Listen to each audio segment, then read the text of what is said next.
Convido a igreja a abrir a Escritura na carta aos Hebreus, no capítulo 9, onde nós estamos estudando essa carta.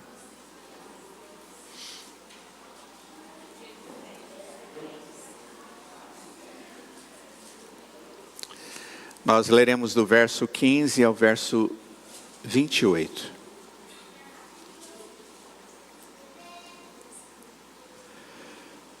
No último estudo que nós fizemos desse texto, nos versos anteriores do capítulo 9, o texto falava do sumo sacerdote único, do sacrifício eficaz e único. E nós vimos que Deus era um Deus que cuida do seu povo, e através disso nós podemos ter confiança. O texto, ele é uma continuação desse argumento, só que falando de uma maneira muito mais objetiva agora, de algo que é chamado de aliança, ou o pacto de Deus com o seu povo. E o texto diz assim, verso 15: por isso mesmo, ele é o mediador da nova aliança, a fim de que os que foram chamados recebam a promessa da herança eterna, visto que houve uma morte para a remissão das transgressões que foram cometidas sobre a primeira aliança. Porque onde há um testamento, é necessário constatar a morte de quem o fez. Sim, porque um testamento só é confirmado depois da morte de quem o fez. Pois de maneira nenhuma um testamento tem força de lei, enquanto ainda vivem quem o fez. Por isso, nem a primeira aliança foi estabelecida sem sangue. Porque, havendo Moisés proclamado a todo o povo todos os mandamentos conforme a lei, pegou o sangue dos bezerros e dos bodes com água tingida de escarlate e isopo e aspergiu num só o próprio livro, como também todo o povo, dizendo: esse é o sangue da aliança que Deus ordenou para vocês. Igualmente, também aspergiu com sangue o tabernáculo e todos os utensílios do serviço sagrado. De fato, segundo a lei, quase todas as coisas são purificadas com sangue, e sem derramamento de sangue não há remissão ou perdão. Era necessário, portanto, que as figuras das coisas que estão nos céus fossem purificadas com tais sacrifícios, mas as próprias coisas celestiais requerem sacrifícios superiores àqueles. Porque Cristo não entrou em santuário feito por mãos humanas, figura do verdadeiro santuário, porém no próprio céu, para comparecer agora por nós diante de Deus. Ele não entrou para oferecer a si mesmo muitas vezes, como o sumo sacerdote entra todos os anos no santuário, ou no santo dos santos, com sangue alheio. Se fosse assim, ele precisaria ter sofrido muitas vezes desde a fundação do mundo. Agora, porém, ao chegar o fim dos tempos, ele se manifestou uma vez por todas, para aniquilar o pecado por meio do sacrifício de si mesmo. E assim, como aos homens está ordenado morrerem uma só vez, vindo depois disso o juízo, assim também Cristo, tendo se oferecido uma vez por todas, para tirar os pecados de muitos, aparecerá a segunda vez, não para tirar pecados, mas para salvar aqueles que esperam por Ele. Vamos orar. Ó Deus, nós te agradecemos pela tua palavra, que nos tem dia a dia, quando estudamos a Escritura, lemos a tua palavra, Pai, mostrando o tamanho do teu amor. E agora nesse texto fala que esse amor do Senhor é demonstrado pelo perdão dos pecados, pelo sangue do Cordeiro, e isso tudo, Pai, para que nós pudéssemos ter vida eterna, hoje e eternamente. Dê-nos pleno entendimento dessa obra de Cristo, para que haja alegria ainda maior no nosso coração, como também para que possamos viver ainda mais em gratidão na tua intimidade. Em nome de Jesus. Amém. Ao chegarmos a esse bloco aqui do capítulo 9 de Hebreus, nós vamos descobrir que existe um árbitro. Foi chamado alguém para mediar uma aliança, um pacto, um contrato entre Deus e os homens. Entre o Deus Santo, Todo-Poderoso, independente, que não depende de ninguém para ser quem é. Um Deus que não perde a sua glória por causa dos homens, e não aumenta a sua glória também quando os homens o adoram, porque ele já é pleno. Esse Deus, ele resolve ter um convívio com o pecador, com o humano, com o ser humano, com uma raça humana, comigo e com você, com todos nós. E esse pacto feito entre Deus e o seu povo, é um pacto que exige obediência. Caso contrário, esse pacto fica comprometido, porque uma das partes quebrou. Só que nós não conseguimos cumprir o pacto. E é exatamente aí que o Filho, a segunda pessoa da Trindade, ele entra para resolver um problema entre Deus e nós. Sendo ele Deus. Sendo ele parte da Trindade. Sendo como Pai e sendo como o Espírito, de uma só essência. Sendo aquele que merece ser adorado, mas que aqui se coloca como servo para fazer algo em nosso lugar, como nosso mediador. E é exatamente a respeito disso, dessa aliança que pode nos trazer perdão de pecados, que pode trazer comunhão com Deus hoje e comunhão eterna, que o texto de Hebreus capítulo 9 está tratando. Nós só convivemos com Deus, porque Deus resolveu colocar um princípio de relacionamento com Ele. E aqui vai ser mostrado exatamente essa ideia. Observem bem que no verso de número 15, o texto nos apresenta o mediador, aquele que faz o intermediário, que faz o acordo acontecer. Diz o verso 15, por isso, ele é mediador de uma nova aliança, para que intervindo a morte para a remissão das transgressões cometidas sobre a primeira aliança, os que foram chamados recebam a promessa da herança eterna. É como se o texto estivesse dizendo, sem Deus entrar nessa jogada, não vai dar negócio.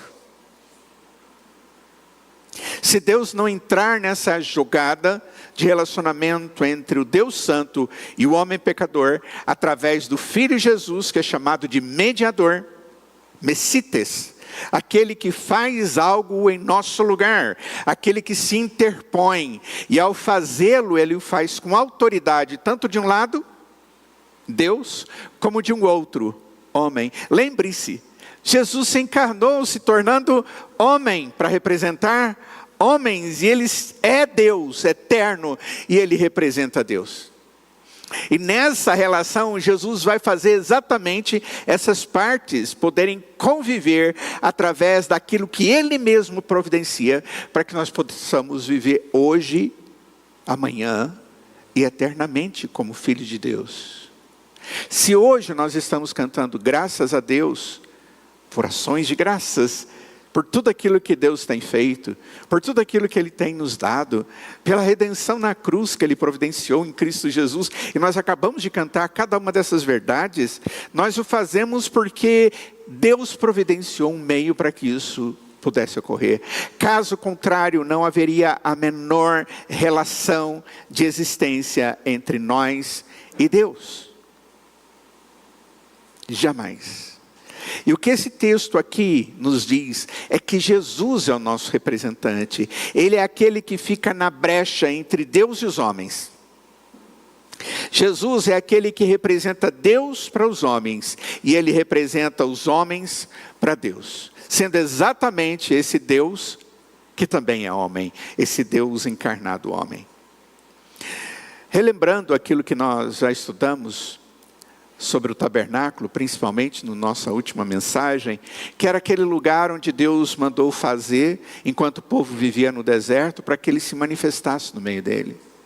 E nós vimos que cada um daqueles elementos apontavam para Cristo Jesus. Ali tinha um candelabro de 7 pontas que apontam para que Jesus é a luz do mundo. Lá tem uma mesa da proposição que existe ali pães, demonstrando que Jesus é o pão da vida. E nós vemos as orações sendo simbolizadas pelo incensário que ficava ali lançando aquela fumaça como se fossem orações na presença de Deus. Aquele grande elemento que tinha na entrada do tabernáculo, que era aquele altar onde se prendia o animal e o sacrificava, ali demonstrando o sacrifício que Jesus faria na cruz em nosso lugar.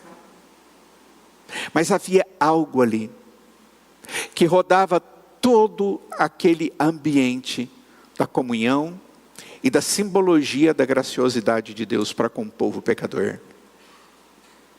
Havia necessidade de sangue. Sem derramamento de sangue não há remissão de pecado. E nós precisamos entender isso. Os sacerdotes, eles serviam como um tipo de mediador sobre a antiga aliança. Eu não podia entrar dentro do tabernáculo, pegar um animal, orar, pedindo perdão ali em cima daquele animal, eu mesmo sacrificar e eu mesmo levar o sangue do animal na presença de Deus. Eu não podia fazer isso. Quem fazia isso era um mediador. E esse mediador chamava-se sacerdote. Uma vez por ano, o sumo sacerdote entrava no Santíssimo Lugar e aspergia o sangue sobre a Arca da Aliança, confessando o pecado na presença de Deus de todo o povo de Deus. Mas os sacerdotes, eles serviam um tipo de mediador da antiga aliança. Uma mediação que nunca foi concluída, porque eles não podiam realmente se aproximar de Deus, porque aquilo era símbolo da presença de Deus. E mais do que isso, eles eram mantidos longe da presença de Deus pelo véu, que não podia ser ultrapassado, para chegar no local santíssimo. Mesmo o sumo sacerdote, que tinha a permissão para entrar uma vez por ano na presença de Deus, e fazer aquele sacrifício, ele não podia servir como mediador final, já que sua expiação era suficiente apenas para aquele ano, porque no ano seguinte ele tinha que fazer tudo de novo. Demonstrando que o sacrifício, aquilo que era feito, apontava para algo que era maior, porque isso era temporário, isso ainda não era a concretização de tudo, e apontava para a necessidade de algo maior ser feito. Era preciso algo melhor. Era preciso uma redenção de transgressões. E isso fazia parte do pacto de Deus. Quais eram essas transgressões que foram cometidas por esse povo na antiga aliança? Esses pecados são os pecados dos que criam no Senhor no Antigo Testamento. A antiga aliança era para aqueles que vieram antes de Cristo. A nova aliança é aquela que aponta para aqueles que estão após Cristo, mas também tem as suas exigências muito semelhantes para aqueles que estão na antiga aliança. Como as pessoas eram salvas no Antigo Testamento? Já ouviram alguém fazer essa pergunta? Eu já ouvi essa pergunta várias vezes. Pastor, como é que as pessoas no Antigo Testamento eram salvas? Porque a gente vê Jesus já no Novo Testamento. E aquele povo que é chamado de povo de Deus, como eles eram povo de Deus, como eles tinham certeza da salvação. E é exatamente aqui que nós encontramos a resposta. Elas eram salvas exatamente igual a salvação chega até nós hoje, depois da vinda do Senhor Jesus. Eram salvas pela redenção que foi comprada na cruz por Jesus Cristo como nosso mediador. Mas alguém pode dizer, mas isso não havia acontecido ainda. E como elas poderiam experimentar disso antes que isso ocorresse, elas tinham que crer que Deus providenciaria o Cordeiro de Deus que tira o pecado do mundo. Elas tinham que crer que tudo aquilo apontava para a providência de Deus. Quando Deus chega para a serpente e diz: olha, você fez eles pecarem, agora você vai rastejar.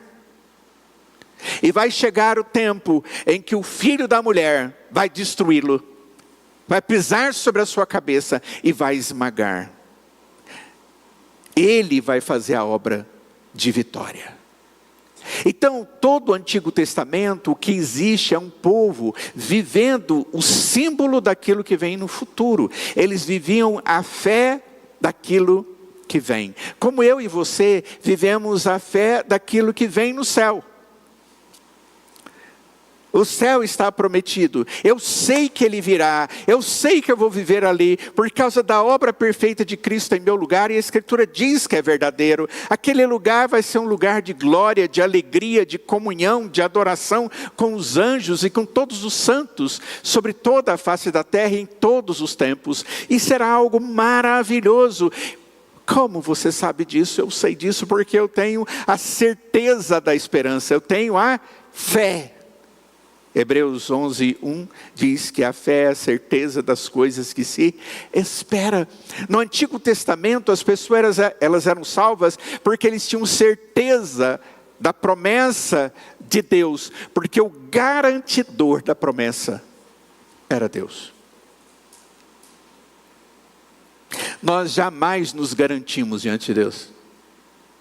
Não caia na tolice de achar que os seus atos de espiritualidade ou de religiosidade é que te mantém na presença de Deus.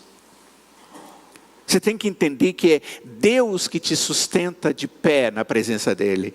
E se algum ato de glória pode ser dado ao Senhor, de louvor, de culto, só é feito porque Deus nos leva até a presença dEle. Se eu estou aqui hoje é porque o Espírito de Deus me convenceu de coisas que Ele mesmo já colocou na Escritura e que faz nos lembrar de que esse é o dia do Senhor, esse é o tempo de adorarmos como igreja, esse é o tempo em que abrimos a Escritura, esse é um tempo que cultuamos ao Senhor e é um tempo onde Deus nos edifica enquanto estamos juntos como corpo de Cristo. E aí o Espírito nos convence disso e a gente se prepara e vem para a escola dominical e se alegra com os estudos. E a gente canta e a gente vai para casa e a gente tem o dia e a gente se prepara de novo e passa perfume e vem para a igreja com a roupa da igreja. A roupa de domingo. Já ouviram essa expressão?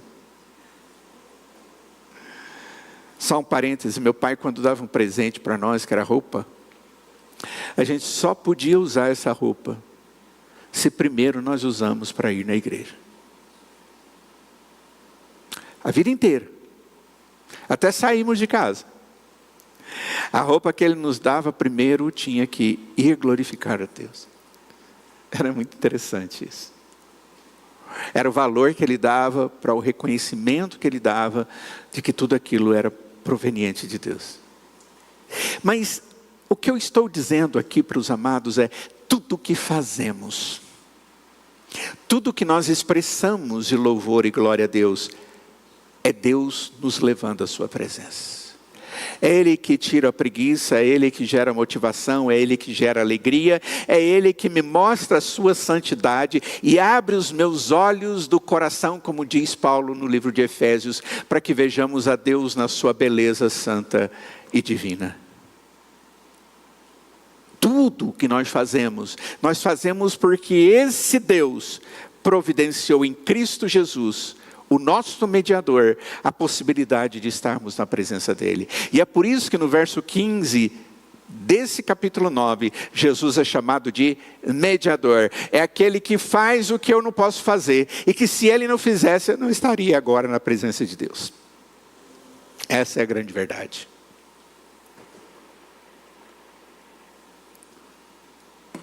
Aí você pode dizer, mas as pessoas não foram salvas no Antigo Testamento porque elas guardavam a lei? Nunca. Uma vez o Senhor Jesus encontra, ou um rapaz vai ao encontro do Senhor Jesus, conhecido no texto como um jovem rico. E aquele jovem chega para o Senhor Jesus e pergunta o que ele tinha que fazer. O Senhor diz: você cumpra toda a lei, faça tudo o que é certo.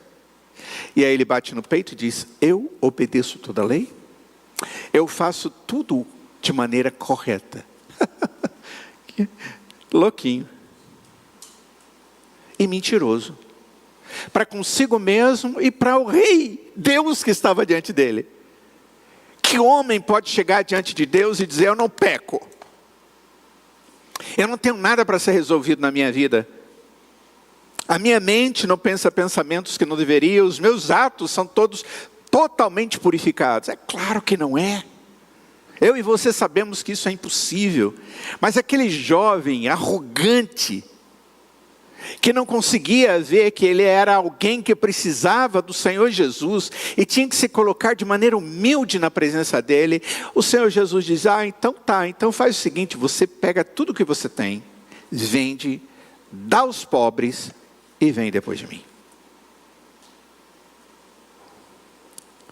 E diz a Escritura que sendo aquele rapaz dono de muitas propriedades,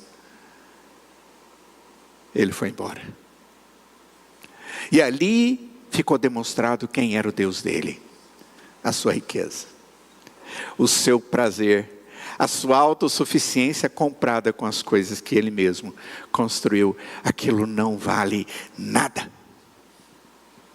Você pode ter a riqueza maior do mundo, se você sair ali e alguém te der um tiro, você morrer, aquilo não te presta para nada e não te leva para o céu. Se você não tiver Jesus no coração, nada da sua vida vai ser representada na presença eterna do Senhor lá nos céus. Essa é a grande verdade. Tanto no Antigo Testamento quanto no Novo Testamento, alguém só pode ser salvo através do mediador, e esse mediador se chama Jesus Cristo. E essa é a primeira resposta que o texto traz.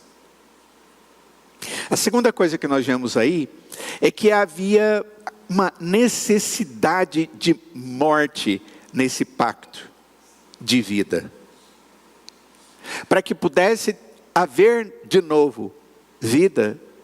Tinha que ter alguma coisa que era a morte. E é exatamente aqui que a cabeça da gente fica meio que embaralhada. Olha só o verso 16, diz assim: porque onde há um testamento, é necessário constatar a morte de quem o fez. Sim, porque um testamento só é confirmado depois da morte de quem o fez. Pois de maneira nenhuma um testamento tem força de lei, enquanto ainda vive quem o fez. Por isso, nem a primeira aliança foi estabelecida sem sangue. Eu confesso a vocês que o tradutor que veio do hebraico do grego para a nossa língua, tentando através da tradução melhorar o entendimento do texto, ele traduz a expressão aliança como testamento aqui.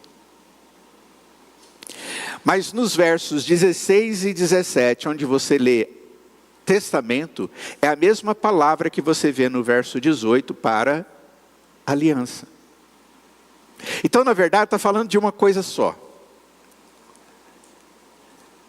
E o que está sendo dito aqui, como é dito desde o começo do capítulo 9, e um pouco antes também, é o pacto de salvação que Deus nos dá na pessoa de Cristo Jesus. Então, o assunto aqui é a aliança. A nossa versão, eu estou usando a Nova Almeida atualizada, que traduz essa aliança aí como testamento, mas a palavra é diátheke, que significa pacto, que significa aliança, sinal de compromisso que existe entre duas pessoas. No verso 16 diz: pois onde há uma aliança. Para entender a ideia de uma aliança, e dessa aliança que o texto está falando aqui, nós temos que voltar mais uma vez para o Antigo Testamento, onde Deus estabeleceu um relacionamento com o seu povo. A palavra aliança, o pacto, ela aparece pela primeira vez no livro de Gênesis, no capítulo 6, quando o Senhor diz que fará uma aliança com Noé e a sua família. Ele iria fazer um pacto, uma aliança. É a primeira vez que nós vemos capítulo 6 de Gênesis. E esse conceito ele é desenvolvido mais completamente quando Deus faz uma aliança já no capítulo 12. Muito tempo passa entre Noé e Abraão. E Deus faz agora uma aliança com Abraão. Mas que não é outra, é a mesma. Só que é como se alguma coisa estivesse sendo revelada, demonstrada, aberta, e você vai vendo particularidades. A revelação de Deus, ela tem essa característica. A revelação de Deus, ela é progressiva. Quando você começa a ler o livro de Gênesis e vai continuando e lê o livro de Êxodo, e vai caminhando, e vai caminhando, e vai caminhando, as informações elas vão se interligando e você vai cada vez mais conhecendo a respeito dos propósitos de Deus. E o maior deles é a nossa redenção, que é preparada para o seu povo. E aqui ela é demonstrada para Abraão. Abraão, não foi ele que propôs uma aliança com Deus, foi Deus que propôs uma aliança com Abraão. E quando isso acontece, as cenas mais dramáticas do Antigo Testamento, aqui de Gênesis capítulo 15, Abraão santifica alguns animais, diz o texto. Corta seus corpos em duas partes, e então cai em um profundo sono, enquanto a presença de Deus passa entre aquelas partes. E você fala, que coisa mais esquisita. Ele parte animais no meio, e aí ele está ali, deitou, e o Senhor passa ali, entre aquelas coisas. As implicações desse ato devem ser entendidas à luz do costume daquela época. Qual era o costume? Quando duas pessoas desejavam entrar em um pacto significativo, eles normalmente matavam um animal, cortavam-o em duas partes, e eles passavam entre as partes, enquanto eles recitavam os termos do acordo, do pacto, da aliança. Tipo, eu me comprometo a entregar a terra de tal lugar a tal lugar, de tal lugar a tal lugar, medida assim, medida assada. E se eu não fizer isso, eu vou receber a penalidade. O outro diz, eu me comprometo em pagar tanto, dividido da seguinte forma, assim, assim, assim, assim. Vou te dar cabrito, vou te dar vaca, vou te dar isso, vou te dar aquilo. Ou seja, eles falam isso e no final ele diz, se eu não fizer isso, eu mereço morrer.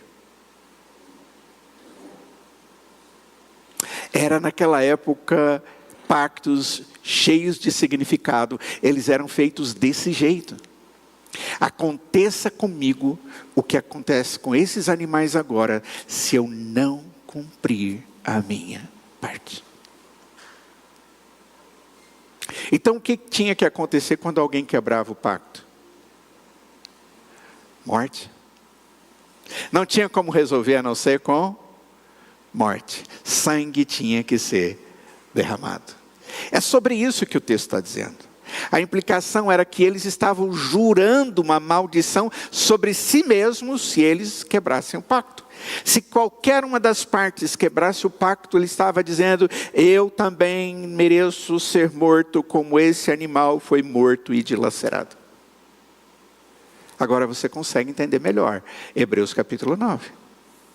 Quando Deus passou entre os pedaços, ele estava lançando uma maldição sobre si mesmo. E um juramento. E é interessante que a palavra de Deus diz, e nós já estudamos isso aqui no capítulo 7, no capítulo 8, quando o texto diz que Deus faz um pacto. E ele tem que colocar alguma coisa superior, mas diz o texto, mas não tem nada mais superior do que ele. Então ele coloca a si mesmo como aquele que deve ser considerado superior. Ou se alguma coisa eu fizer de errado, Deus diz, eu mesmo deixo de ser Deus e deixo de existir. Em todo o Antigo Testamento, você raramente vê alguém fazendo uma aliança, mas você vê as pessoas falando em cortar uma aliança. Ou seja, eles cortavam o animal e faziam uma aliança. Aquilo era simbólico e aquilo apontava para o compromisso. Era aquele tempo em que a palavra e o compromisso valia bastante. Eu lembro de ouvir pessoas que diziam que, olha, um fio de barba meu é suficiente para comprovar o meu pacto com você. Já ouviram isso alguma vez? Talvez esteja eu falando de algo muito velho, né? Mas alguns dizem isso. Eu sou do tempo onde o fio de barba era suficiente para que alguém confiasse naquilo que eu estou dizendo. Deus amado, se fosse assim hoje, hein, seria bom. Mas não é. De fato, existem momentos em que a palavra aliança desaparece completamente. E a única palavra que nós encontramos onde existe pacto entre as pessoas na palavra de Deus é cortar um compromisso. A expressão, ao invés de ser aliança, é corte, demonstrando exatamente essa prática que existia naquela época. Então, quando nós lemos no capítulo 9, versículo 16, na sua segunda parte, é necessário constatar a morte de quem o fez. Está dizendo, olha, alguém quebrou o pacto? É necessário agora que alguém morra. Aí o animal era aquele que era simbolicamente levado para o sacrifício, para a morte, no lugar do verdadeiro mentiroso, aquele que quebrou o pacto, aquele que pecou. Deus deu ao povo a possibilidade deles terem o perdão através do símbolo que é Cristo Jesus.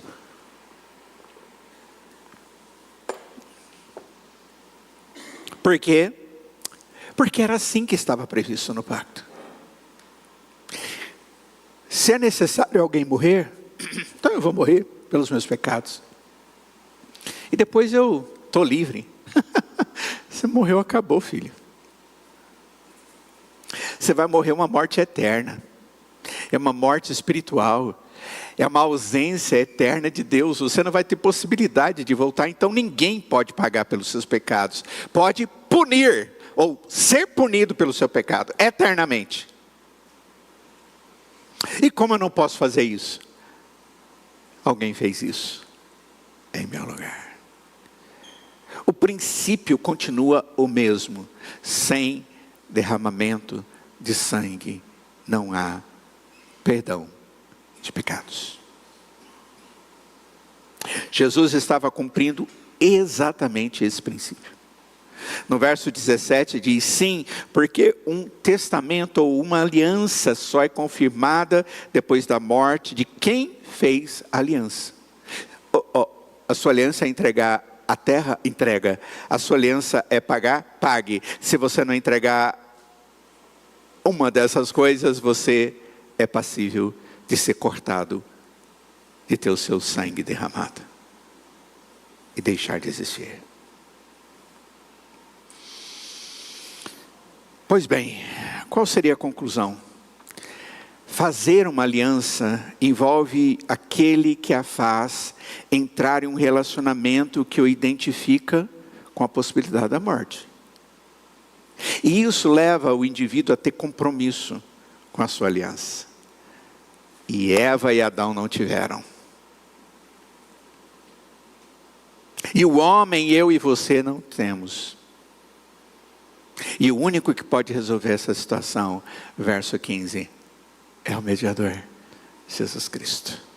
Deus fez isso quando fez uma aliança na Escritura e apontou para cada um de nós.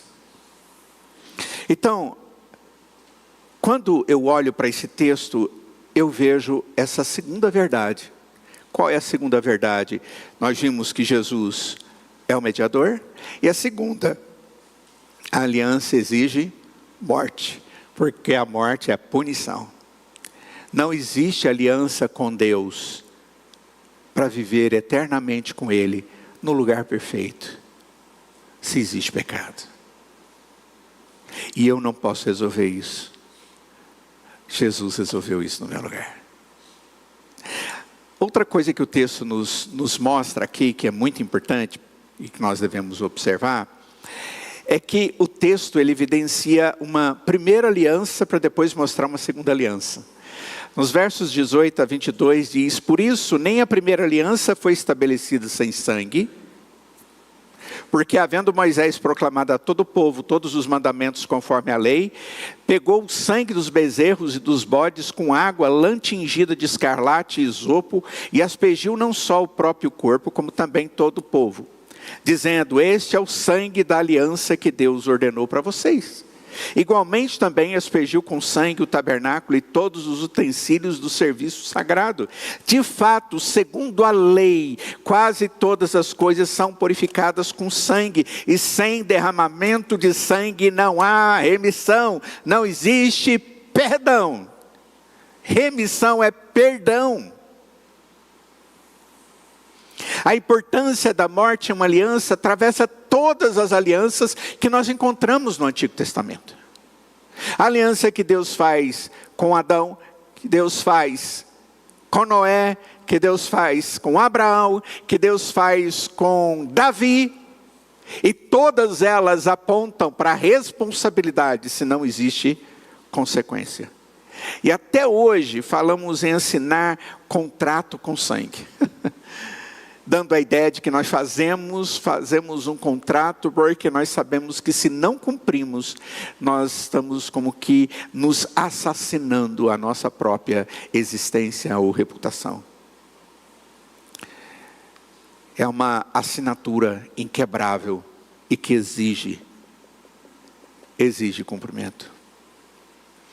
Quando Moisés desceu do Monte Sinai, é muito interessante com a lei de Deus.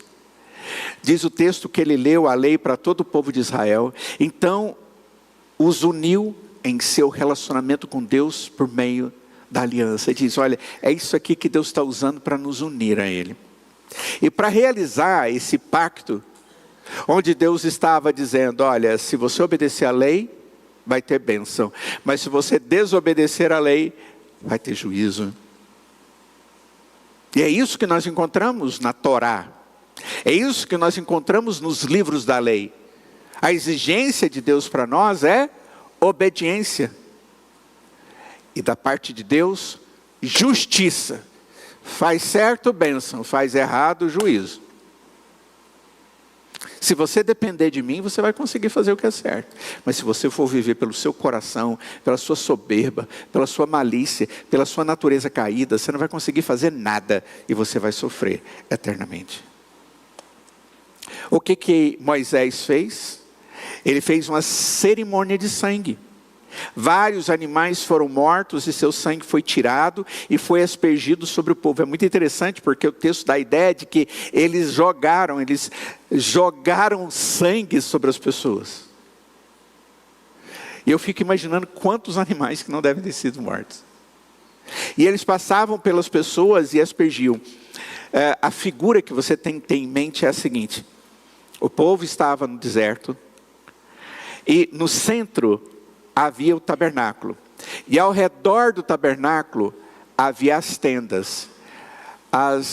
A tribo de Asser é aqui, a tribo de Judá é aqui, a tribo de Ruben é aqui, a tribo de Isacar é aqui. Ou seja, as 12 tribos estão ali, todos juntos, e no meio, o tabernáculo.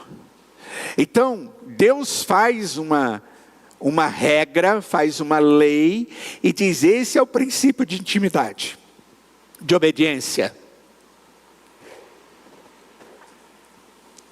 Eu sou o Senhor teu Deus que te tirei da terra do Egito, da casa da servidão. Portanto, não terás outros deuses diante de mim. Por que você vai ter outro Deus diante de mim? Não farás para ti imagem de escultura. Você não deve adorar essas imagens de escultura. Nem pensar em fazer isso. Você não deve fazer algo errado com o nome de Deus. Ou seja, é tudo muito claro, muito simples. E que era aquilo que Deus queria do povo.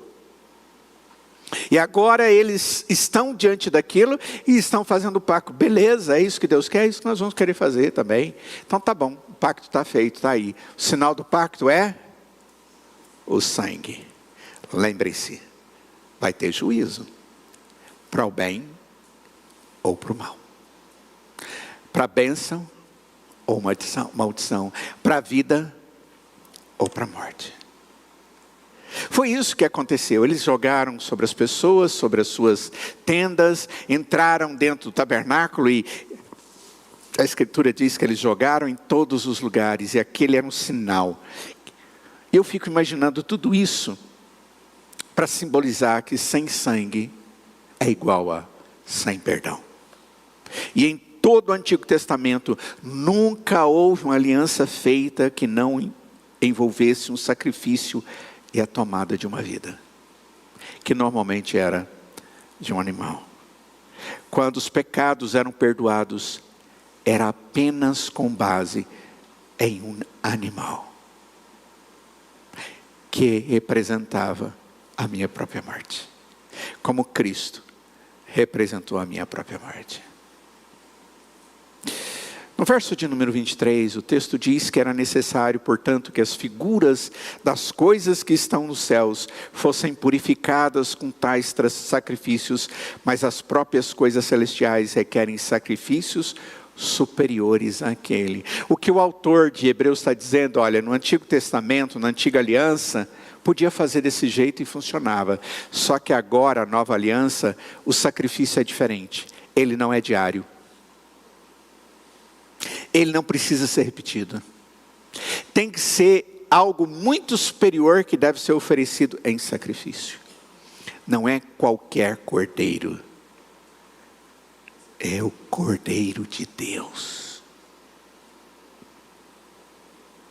O Cordeiro dado por Deus perfeito. Sem nenhuma mácula, sem nenhum defeito. Tinha que ser aquele que faria isso e seria suficiente para perdoar os pecados de todos aqueles que Deus resolveu amar para a vida eterna. Todas as alianças exigiam morte? Ok. No versos 28 a 22, nós vemos o caso de Moisés, e ele aspergiu sangue. E agora nós chegamos a um princípio resultante. Qual o princípio? A nova aliança exige o derramamento de sangue de maneira definitiva. E isso vai acontecer através da nova aliança, que só pôde ser cumprida na pessoa do Filho de Deus encarnado. Para que eu e você pudesse ser salvo, muita coisa aconteceu. Para que eu e você pudéssemos ter certeza de que Deus cuida de nós hoje e eternamente, muita coisa aconteceu. Deus abriu mão da sua realeza e do direito de ser tratado como Deus e Senhor acima de todos, para que pudesse se encarnar e tornar como um de nós, sem nunca deixar de ser rei. Ele se submete a todas as leis, a todas as ordenanças, sendo que Ele é que fez as ordens, as leis, para que Ele pudesse cumprir de maneira perfeita todas as coisas.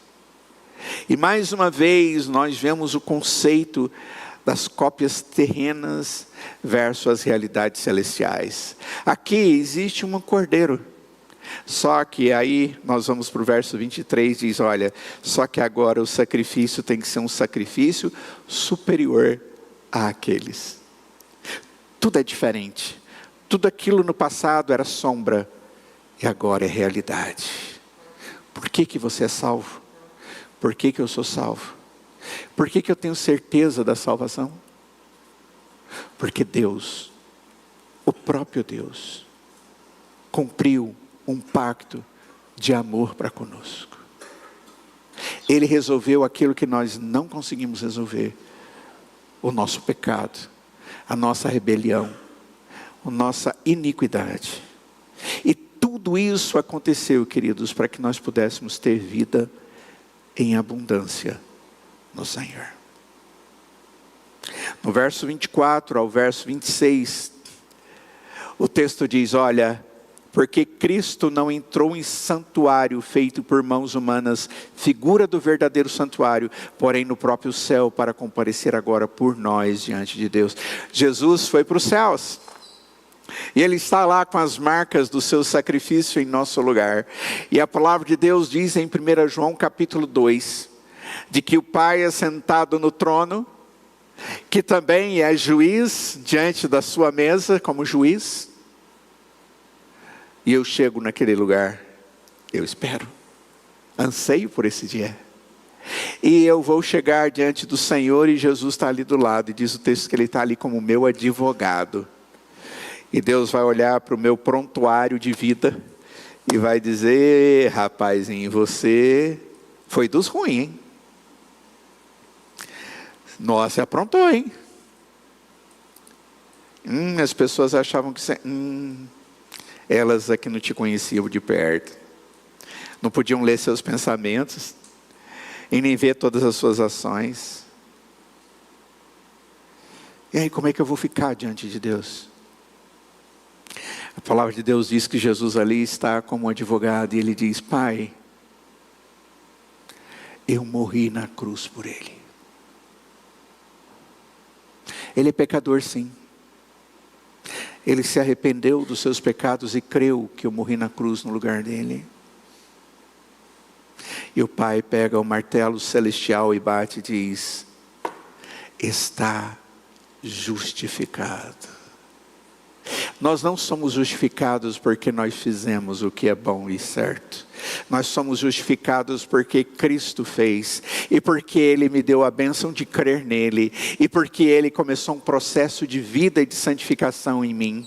E é algo que Deus vai fazer de maneira plena e final nos céus, mas Ele fez o que tinha que ser feito. A coisa real, a obra perfeita estava pronta.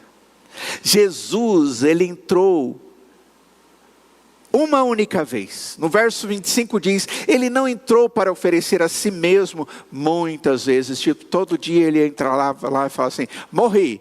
Matava, aí Ele ressuscitava. E aí Ele dizia: estou aqui de novo pelos pecados deles. Morri.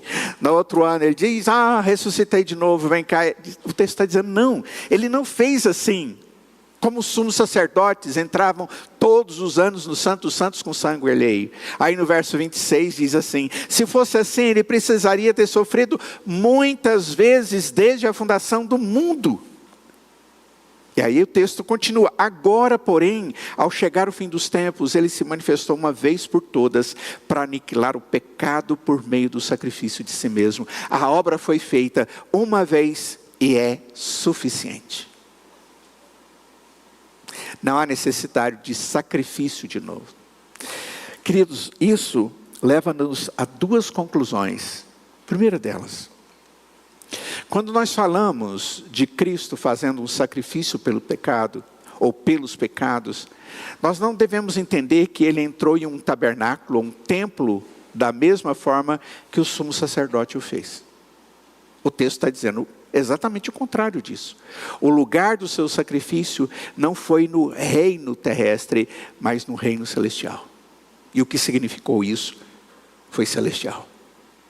A segunda coisa, nós não devemos entender que o sacrifício de Jesus teria que ser repetido regularmente. Foi feito uma única vez.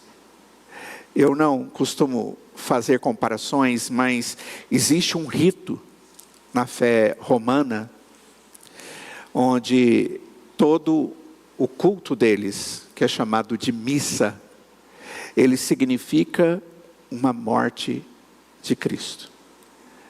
A expressão é a morte de Cristo. Não é? Então, todas as partes litúrgicas apontam para um Jesus que veio e tal. E o final é morte. E aí termina com a comunhão em que você participa do corpo e do sangue de Cristo.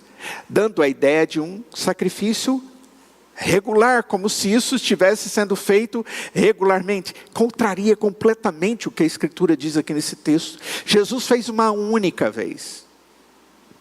Nem simbolicamente, mas eu posso fazer isso, porque a obra já foi feita. Esse simbolismo aconteceu até Cristo. A partir dali não há mais necessidade. Eu, para chegar na presença de Deus, é através de Cristo, mas através da comunhão que Ele me dá, através da mediação que Cristo já é, através do Espírito que me conduz, através da graça de Deus que vem e habita no nosso coração com o seu Espírito. Não existe mais sacrifício. E o sacrifício nunca pode ser desempenhado pelo homem usando a figura de Cristo. Essa é uma crítica que vem muito desse texto bíblico.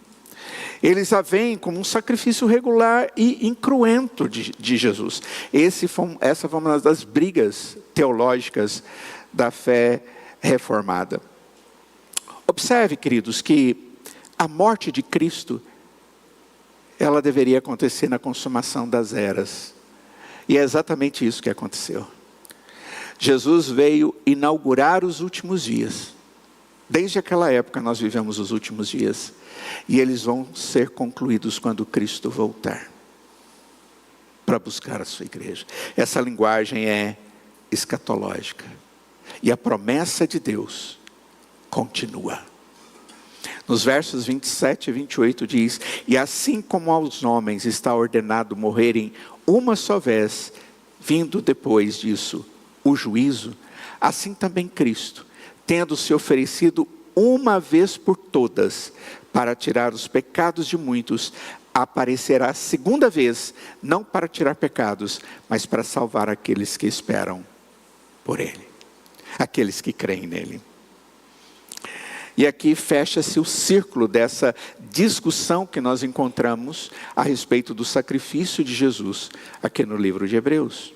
Nós vimos a sua necessidade, a sua localização, a sua suficiência, a sua eficácia, e agora vemos o seu resultado contínuo. O que Jesus Cristo fez é para sempre. Amados, essa é toda a verdade? É. Jesus vai voltar? Voltará. Por que eu creio nisso? Porque tudo que a Escritura nos traz como promessa, foram sendo cumpridas. A principal delas, a obra de Cristo a nosso favor, para a nossa salvação. Aquilo que vem depois da volta de Jesus Cristo, tudo o que ocorre na eternidade ocorre como consequência da obra de Cristo Jesus. E se até aqui Deus foi fiel e me convenceu da sua fidelidade, porque eu deveria crer diferente. Que Deus, ao voltar na pessoa do Filho, Ele possa nos encontrar como aqueles que verdadeiramente creem nele. Porque a volta de Cristo, ela vai fazer uma divisão entre aqueles que creem e aqueles que não creem. Quando Cristo voltar, você está do lado daqueles que creem, que entregaram a sua vida a Cristo e entendem que só tem perdão de pecados através do que Cristo fez? Ou quando Cristo voltar, você ainda não sabe e ainda pode estar de cá? E você pode dizer, mas como eu posso ter certeza? Eu posso ter certeza porque a Escritura diz que todo aquele que crê no Senhor Jesus já passou da morte para a vida. Já tem uma esperança de eternidade. A morte para o cristão, ela é simplesmente um passar desse tempo para a intimidade eterna do Senhor. Mas para aqueles que não creem no Senhor Jesus, é passar desse tempo para o inferno. Essa é a linguagem que nós vamos encontrar a partir de aqui, no livro de Hebreus. E que chama a nossa responsabilidade para entender o que Cristo fez a nosso favor, para nos alegrarmos nisso, para vivermos em santidade, e para que tudo seja para a glória de Deus. Que Deus, na sua bondade, nos dê uma guarda ou um aguardar ansioso da volta de Cristo, pela esperança da consumação da salvação que Jesus nos fornece. Vamos orar? Vamos ficar de pé. Ó Deus, nós em nome de Jesus te agradecemos, Pai, porque tudo isso que nós estudamos aqui no capítulo 9 de Hebreus, a respeito do tabernáculo, sacrifícios e todas essas palavras que não são fáceis de serem compreendidas, mas o Senhor nos deu a oportunidade de estudar todos os significados. E eu peço, Deus, que isso possa trazer para nós maior alegria ainda, por vivermos na Tua presença, através do novo e vivo caminho que Cristo nos trouxe, através do Seu sangue na cruz. Ó Deus, dê-nos a alegria da vida eterna, que possamos viver como moradores dos céus, desde agora e para todo sempre. Em nome de Jesus, ó Deus, que te pedimos isto, e imploramos que a graça do Senhor Jesus, que o amor de Deus, o Pai, a comunhão e as santas consolações do Espírito Santo de Deus esteja sobre cada um de nós hoje e para todo sempre. Amém.